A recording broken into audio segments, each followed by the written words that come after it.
Assalamu alaikum everyone in my YouTube channel Visionary Mind 786. Okay, let's start our first lecture. We discuss about what is data and what is information. Data क्या है basically? Data है raw facts and figure.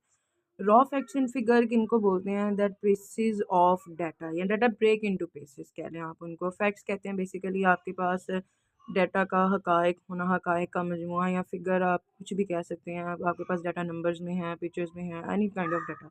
अनफिनिंगफुल form का मतलब है कि आपके पास data का कोई कंप्लीट मीनिंग नहीं है, मतलब नहीं है डाटा का, समझ नहीं आ रहा किस चीज़ का डाटा है या किस चीज़ के बारे में. नेक्स्ट आता है unprocessed form of data.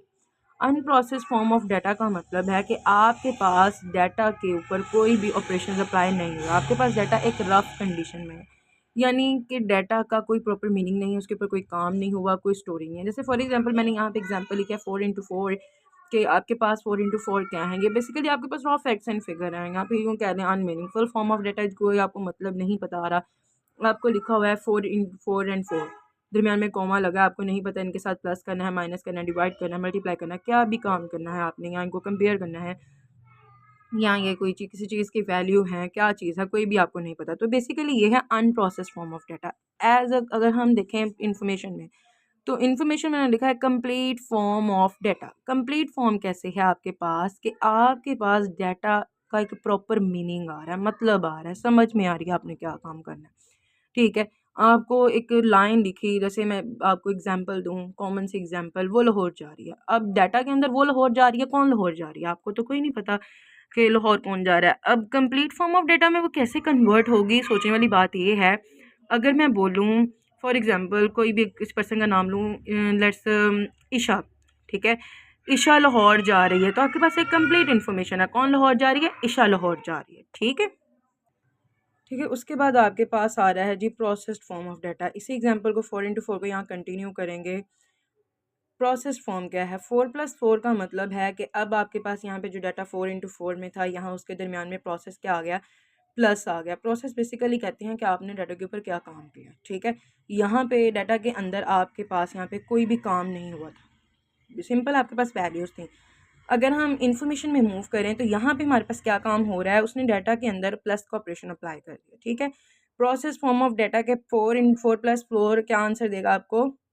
16 answer देगा. नो, ये आपको 16 आंसर नहीं देगा. कोई भी वैल्यू जो है प्रोसेस, देखें अगर हम प्लस करते हैं तो हमारे पास आंसर आएगा 8, अगर हम मल्टीप्लाई करते हैं तो आंसर हमारे पास क्या आएगा, 16. तो यहाँ पे हमने दो ऑपरेशन अप्लाई किए हैं, एक प्लस किया है, एक स्टेरिक यानी मल्टीप्लाई का ऑप्शन अप्लाई किया. ठीक है, स्टेरिक कंप्यूटर के अंदर यूज़ होता है फॉर द मल्टीप्लिकेशन. तो ये आपको कंप्लीट फॉर्म दे रहे हैं डाटा की, कंप्लीट मीनिंग दे रहे हैं. प्रोसेस फॉर्म ऑफ डाटा भी दे रहे हैं, मीनिंगफुल फॉर्म ऑफ डाटा भी दे रहे हैं. ठीक है, मीनिंगफुल कैसे आपको समझ आ रहा है कि अगर मैंने प्लस किया है तो आंसर 8 आया है, अगर मैंने मल्टीप्लाई किया है तो आंसर 16 आया है. ठीक है, तो मीनिंग आपको अंडरस्टैंड आ रहा है कि मेरे पास दो नंबर्स थे जिनके ऊपर मैंने प्लस का ऑपरेशन अप्लाई किया और स्टेरिक का ऑपरेशन अप्लाई किया. अब इनकी फर्दर रियल लाइफ एग्जांपल्स की तरफ मूव करते हैं. डाटा के एग्जांपल्स को पहले देखते हैं. तो डाटा में हमारे पास सबसे पहली चीज़ जो आ रही है वो है एड्रेस आ रहा है. अब एड्रेस किस चीज़ का आपको नहीं पता. ठीक है, एज़ कम्पेयर टू इन्फॉर्मेशन में अगर हम मूव करें तो स्कूल का एड्रेस बताया जा रहा है, जिसके अंदर हमें कंप्लीट इन्फॉर्मेशन मिल रही है कि हमें किसी स्कूल का एड्रेस फाइंड आउट करना है. ठीक है, अगर हम एडमिशन लें या आपने किसी कॉलेज में एडमिशन लिया हो, ठीक है, आपको कोई एडवर्टाइजमेंट जैसे हम देखते हैं, एडवर्टाइजमेंट के अंदर अगर आपके पास सिर्फ कॉलेज नेम आ रहा है, आपको उसका एड्रेस नहीं मिल रहा, तो वो भी आपके पास डाटा है, इन्फॉर्मेशन नहीं है. ठीक है, इन्फॉर्मेशन कैसे कन्वर्ट होगी, कॉलेज नेम, आप उस कॉलेज के नेम के शायद 3 से 4 ब्रांचेज हों, अब आपको किस डिज़ायर कैंपस में जाना है वो आपकी चॉइस है, तो वो आपके पास उस डिज़ायर लोकेशन का एड्रेस होना आपके पास इन्फॉर्मेशन में कन्वर्ट होगा. एजिस की बात करें तो एजिस क्लियर नहीं है, एजिस आपके पास अनअडल्ट आ रहे हैं, अडल्ट आ रहे हैं, चाइल्ड आ रहे हैं, यंगस्टर आ रहे हैं, या फिर आपके पास कह लें एल्डर कैटेगरी आ रही है, क्या कैटेगरी आ रही है वो आपके पास यहाँ पे स्पेसिफाई नहीं है इसके अंदर. ठीक है, अगर हम उसी वैल्यू को इधर देखें इन्फॉर्मेशन के ब्लॉक के अंदर, तो यहाँ पे कैटेगरीज डिफाइन कर दी हैं एज की. यहाँ पे है यंगस्टर एज, ठीक है, देन एल्डर्स आ जाते हैं. ठीक है, देन नेम आ जाते हैं, नेम डिफाइन नहीं किए हुए, किन के नेम है, पर्सन के हैं, बर्ड्स के हैं, एनिमल्स के हैं, या थिंग्स के हैं, या फ्रूट नेम है, कोई भी नेम है डिफाइन नहीं किए हुए. एज़ कम्पेयर टू इन्फॉर्मेशन में आपके पास नेम ऑफ पर्सन आ रहा है, नेम ऑफ थिंग्स आ रहा है, नेम ऑफ थिंग्स के अंदर आपके पास मटेरियल थिंग्स आ जाती हैं, कोई भी ऐसी चीज़ें जैसे जैसे हम कहते हैं कि जी हार्डवेयर फॉर्म आ जाती है, ठीक है, आपके पास स्टेशनरी थिंग्स आ जाती हैं। उसके बाद टेम्परेचर है, टेम्परेचर स्पेसिफाई नहीं किया गया किसका है, ठीक है, ये आपके पास डाटा के ब्लॉक के एग्जाम्पल हैं ये सारे, ठीक है। और ये जो सारी एग्जाम्पल हैं ये आपके पास इंफॉर्मेशन के ब्लॉक की एग्जाम्पल्स हैं, ठीक है। टेम्परेचर के अंदर आपके पास क्या है, टेम्परेचर ऑफ बॉडी है, वेदर है, सिटी है, आपको पता लग जाएगा कि सिटी का टेम्परेचर क्या है, ठीक है। उसके अंदर अगर हम देखें सिटी टेम्परेचर में आपके पास अगर गर्मी का सीज़न है तो आपको पता लग जाएगा जी क्या कितने सेल्सियस टेम्परेचर है, 40 है, 50 है, 30 है, 60 है, यहाँ पे 15 है, 35 है, क्या टेम्परेचर है। अगर वेदर विंटर है तो तब भी आपको पता लग जाएगा, ठीक है। तो ये सारी चीज़ें हमने डाटा और इन्फॉर्मेशन में हैं। अगर आपको यहाँ तक लेक्चर क्लियर है, कोई क्वेश्चन हो तो काइंडली आप फीडबैक में कमेंट करके मुझे बता सकते हैं, ठीक है। अगर कोई आपको लग रहा है कोई चीज़ मिसिंग है तो उसके बारे में भी आप ज़रूर गाइड करिएगा, okay. Let's have a look Meta data. Meta data क्या है बेसिकली, अभी हम थे डाटा और इन्फॉर्मेशन के कॉन्सेप्ट पे, अब हम डायरेक्टली जंप कर रहे हैं मेटा डाटा का। मेटा डाटा भी आपको इंपॉर्टेंट टर्म है डाटाबेस की जो कि समझानी ज़रूरी है, ठीक है। मेटा डाटा क्या है कि आपके पास डाटा है, ठीक है, और उसके बारे में फर्दर डाटा की चीज़ों को डिस्कस करना, यानी आपके पास डाटा किसका है, फॉर एग्जांपल एम्प्लॉय का डाटा है, ठीक है। एम्प्लॉय कोई भी हम कह सकते हैं जो हमारे पास काम करने वाले लोग होते हैं उनको एम्प्लॉय बोलते हैं, किसी भी कंपनी के हों या इंस्टीट्यूट के हों, कोई भी वर्कर जिन्हें हम बेसिकली बोलते हैं, लेबर हो सकते हैं, कुछ भी हो सकते हैं, उनका डाटा है, ठीक है। अब 40 उसकी एज है, 40,000 उसकी सैलरी है। तो ये है डाटा अबाउट डाटा कि हमारे पास एक एम्प्लॉय है जिसका नेम फॉर एग्जांपल ईशा है, ईशा की एज 40 है, सैलरी उसकी 40,000 है, ठीक है। तो ये उसके बारे में डाटा। अब डाटा की नेक्स्ट फर्दर करैक्टरिस्टिक्स होंगी, जैसे मैंने नीचे लिखा है tell us about the characteristic of data. अब ये डाटा इंटीजर है, ये अल्फा न्यूमेरिक है, ये स्ट्रिंग वैल्यू है, ठीक है। यहाँ पे ये स्पेशल वैल्यू जिसे अल्फा न्यूमेरिक कह सकते हैं, कैटेगरी में आ सकता है। अब देखें इंटीजर वैल्यू में भी हमारे पास बहुत सी कैटेगरीज आ जाती हैं जिन्हें हम न्यूमेरिक वैल्यूज़ कहते हैं, उनके अंदर इंटीजर आ जाती हैं, फ्लोट वैल्यूज़ आ जाती हैं। इंटीजर वैल्यूज़ होती हैं हमारे पास प्लस माइनस की कैटेगरी में, नंबर्स जिन्हें हम होल नंबर्स कह सकते हैं, कोई भी वैल्यूज़ कह सकते हैं। फ्लॉट वैल्यूज़ होती हैं हमारे पास पॉइंट वैल्यूज़, ठीक है, 1 2 3, ये हमारे पास फ्लॉट वैल्यूज़ हैं, इन्हें डेसिमल वैल्यूज़ भी कहते हैं। अब इनके आगे फिर दो टाइप्स हैं, लॉन्ग फ्लॉट वैल्यूज़ या शॉर्ट फ्लॉट वैल्यूज़, ठीक है। अगर इसी तरह हमारे पास इंटीजर में आ जाती हैं लॉन्ग इंटीजर, शॉर्ट इंटीजर्स, ठीक है। अल्फा न्यूमेरिक में हमारे पास वैल्यूज़ आती हैं इंटीजर के साथ में, हमारे पास स्पेशल सिंबल्स आ जाते हैं, एक्सक्लेमेटरी साइन आ जाता है, एट द रेट आ जाता है, डॉलर साइंस वगैरह एक्सेट्रा सर्फेसिंग चीज़ें आ जाती हैं। देन उसके बाद उन्होंने लिखा है कैरेक्टरिस्टिक्स के अंदर और क्या चीज़ें आती हैं, साइज़ आता है, फॉर्मेट आता है, डाटा टाइप्स आती हैं।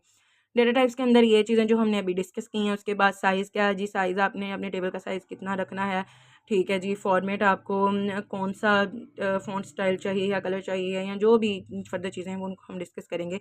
Then follow rules and constraint about data, this is important point कि रूल्स और कॉन्स्ट्रेंट्स क्या होते हैं। कॉन्स्ट्रेंट बेसिकली रूल्स होते हैं जो आप हर सूरत में फॉलो करने होते हैं, जैसे कि डाटा टाइप के बारे में मैंने यहाँ लिखा 40 एज, 40,000 सैलरी, ठीक है। फॉर एग्जांपल अगर मैं एज है, एज मैं नंबर्स में लिखना चाह रही हूँ या फिर मैं अल्फ़ाबेट्स में लिखना चाह रही हूँ, तो ये एक प्रॉपर कॉन्स्ट्रेंट है, ठीक है। मैंने अगर एज की डाटा टाइप जो है, यहाँ मैं बताती हूँ आपको, एज की डाटा टाइप अगर मैंने स्ट्रिंग रखी है यानी अल्फ़ाबेटिक रखी है, ठीक है, तो मुझे 40 इस फॉर्म में लिखना पड़ेगा, ठीक है। अगर मैंने उसकी डाटा टाइप इंट रखी है यानी इंटीजर रखी है तो मुझे 40 ओनली 14 नंबर में लिखना पड़ेगा, ठीक है। ये चीज़ें जो हैं ये तब कंसिडर की जाती हैं जब हम डेटाबेस डिज़ाइन कर रहे होते हैं, ठीक है। ये इसलिए बताना आपको ज़रूरी था क्योंकि नेक्स्ट अगर हम इसको डिस्कस करते तो आप कहते शुरू में तो हमें नहीं पता था ये सब चीज़ें, आहिस्ता आहिस्ता हम और भी बहुत सी चीज़ों को डिस्कस करेंगे। तो ये कुछ चीज़ें हैं जिनको आपको फॉलो करना है। फॉलो रूल्स होता है, रूल्स बेसिकली इनको कहते हैं कॉन्स्टेंट्स, वो रूल्स होते हैं जो कि बेसिकली इंप्लीमेंट होते हैं। अगर फॉर एग्जांपल आप किसी कॉलेज में एडमिशन लेते हैं, ठीक है, एडमिशन लें तो उसके अंदर एक रूल ज़रूर होता है जो कि आपको हर सूरत मानना पड़ता है कि आपका यूनिफॉर्म वाइट हो, ठीक है, ब्लैक शूज़ हों, ग्रे सॉक्स हों, ठीक है। हर कॉलेज या स्कूल की अपनी अपनी स्पेसिफिकेशंस होती हैं, यूनिवर्सिटीज़ और उनके ड्रेसेस से रिलेटेड, ठीक है, यूनिफॉर्म से रिलेटेड। तो बेसिकली कॉन्स्टेंट्स कहते हैं rules and regulation that you have to follow in any condition, ठीक है, या एट एनी कॉस्ट कह सकते हैं आप उनको, ठीक। यहाँ तक हमारा लेक्चर वाइंड अप होता है। अगर आपको इसके अंदर कोई भी चीज़ समझ नहीं आती आप मुझे कमेंट करके बता सकते हैं। अल्लाह हाफिज़, take care of yourself. Okay, ये क्विक रिव्यू है आपके पास about data and information difference notice कर लें। अनप्रोसेस्ड फॉर्म ऑफ डाटा ठीक है। डाटा हमारे पास जो होता है वो अनप्रोसेस्ड होता है, इन्फॉर्मेशन हमारे पास प्रोसेस फॉर्म में होती है। अनप्रोसेस्ड और प्रोसेस्ड आपको क्लियर हो चुका होगा। अनप्रोसेस्ड जिसके ऊपर डाटा के ऊपर कोई भी ऑपरेशन अप्लाई ना किया हो, ठीक है। प्रोसेस जिसके ऊपर डाटा के ऊपर सारे ऑपरेशन अप्लाई हो, वो सेव करना है, वो डिलीट करना है, उनको प्लस करना है, माइनस करना है, एनी काइंड ऑफ ऑपरेशन, ठीक है। डाटा हमारे पास अनयूजफुल फॉर डिसीजन मेकिंग है नॉट, ठीक है। ये डिसीजन मेकिंग का क्या मतलब है कि आप उसके मतलब कोई भी फैसला नहीं ले सकते, आप नहीं बता सकते किसी को भी ये डाटा किस चीज़ के रिलेटेड है या किसके बारे में है, किस लिए है, ठीक है। ये सारी चीज़ें आप जो है डाटा के पीसीस पे डिपेंड करके उन्हें क्लियर नहीं कर सकते, ठीक है। सेकंड, आपके पास useful for decision making information आपके पास डिसीजन मेकिंग के लिए इंपॉर्टेंट टूल है। ये इसकी सबसे ज़्यादा इंपॉर्टेंट डिफरेंस है कि जो डाटा है वो आपके पास डिसीजन मेकिंग के लिए यूज़ नहीं होता, जबकि इन्फॉर्मेशन जो है वो आपके पास जो है डिसीजन मेकिंग के लिए यूज़ होती है, ठीक है। डिसीजन मेकिंग में किस तरह से यूज़ होगी, फॉर एग्जांपल आपने क्राइम केसेस पढ़े होंगे, ठीक है। क्राइम केसेस के अंदर डाटा को अगर हम देखें तो हम कहते हैं जी फलां लड़के ने फलां जुर्म किया, चोरी का जुर्म किया। अब देखें वो फलां जो वर्ड है वो किस पर्सन के बारे में है, किसके बारे में है, वो हमें क्लियर नहीं है। अगर हम कहें जी जुहान नामी एक लड़के ने चोरी की है किसी भी गाँव में, या ठीक है गाँव कोई भी लगा लें आप, जैसे नौशहरा है, ठीक है, जुहान जो नौशहरा का रहने वाला है उसने चोरी की है उसके आबाई गाँव में, ठीक है।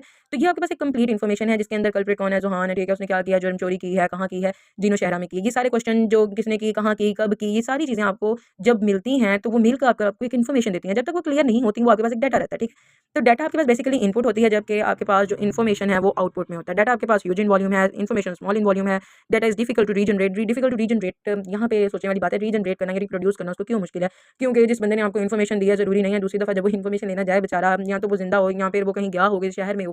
तो ये सारी चीज़ें जो है वो कंसिडर होती हैं, ठीक है। अब अगर आपके पास डाटा है, आपने उसको सेव किया है, तो आपको इन्फॉर्मेशन जनरेट करना मुश्किल नहीं होगा। आप क्लू से क्लू जो है वो मिलाते जाएँगे, ठीक है, हिंट से हिंट, तो आपका वो जो पज़ल है, ठीक है, जो भी पज़ल है वो सॉल्व हो जाएगी। जैसे ही वो पज़ल सॉल्व होगी तो आपको एक इन्फॉर्मेशन जो है वो मिल जाएगी, ठीक है। पज़ल के बारे में आपने देखा होगा बचपन में हम जब चीज़ें लेते थे तो बहुत सी चीज़ें मिलती थी हमें, ठीक है। हमें खाने नामी पापड़ एक चीज़ मशहूर है, उसके अंदर से निकलती थी। यहाँ पे वैसे ही पज़ल बॉक्सेस आजकल मिलते हैं। तो आप एक क्लू को दूसरे क्लू के साथ जोड़ते हैं तो फिर आपको जाके वो एक कंप्लीट पिक्चर बनती है या कोई भी एक ऑब्जेक्ट बनता है। इसी तरह से इन डाटा और इन्फॉर्मेशन जो है वो एक पज़ल की सूरत में अगर एक भी क्लू मिस होगा तो आपकी इन्फॉर्मेशन कंप्लीट नहीं होगी। Used rarely, used frequency. Rarely use क्या है कि आपके पास इन्फॉर्मेशन स्पेसिफिक होती है और जो डाटा है वो रेयरली का मतलब कहीं-कहीं से आपको मिलता है, ठीक है। फ्रीक्वेंटली आपको ईज़िली आप रीजनरेट कर सकते हैं इन्फॉर्मेशन को। डाटा किसी पे भी डिपेंड नहीं करता, वो इंडिपेंडेंट होता है, ठीक है। इंडिपेंडेंट एंटिटी का मतलब है वो कोई भी एक आज़ाद दाना ऑब्जेक्ट है, पर्सन है, कोई भी एक चीज़ एंटिटी कहते हैं, कोई पर्सन प्लेस थिंग, जैसे हम नाउन डिस्क्राइब करते हैं, ठीक है। और जो इन्फॉर्मेशन है वो डिपेंड करती है डाटा पे। क्यों? अगर डाटा होगा, अगर हमारे पास फैक्ट्स होंगे तभी हम जो है वो इन्फॉर्मेशन जनरेट कर सकेंगे। लाइक फॉर एग्जाम्पल आपने एक डिश बनानी है, खाने की बात करते हैं तो अक्सर लोगों के मुँह में पानी भी आ जाता है। खाने की बात करते हैं, पाकिस्तानियों का सबसे फेवरेट टॉपिक भी होता है खाना।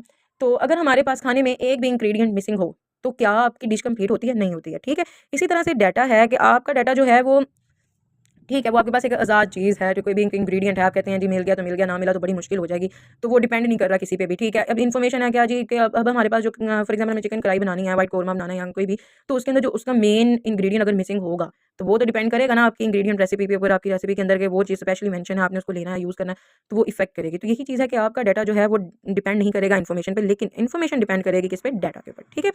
तो अगर आपको लेक्चर अच्छा लगा हो तो चैनल को सब्सक्राइब भी करिएगा, like comment and share please, okay. और इसके अंदर अगर कोई भी चीज़ आपको मिसिंग लगे, कोई भी चीज़ आपको एक्यूरेट ना लगे तो आप उसके बारे में पूछ सकते हैं। कुछ समझ में ना आए तो उसके बारे में भी आप क्वेश्चन कर सकते हैं, आपको आंसर्स मिल जाएंगे, ओके। अल्लाह हाफिज़।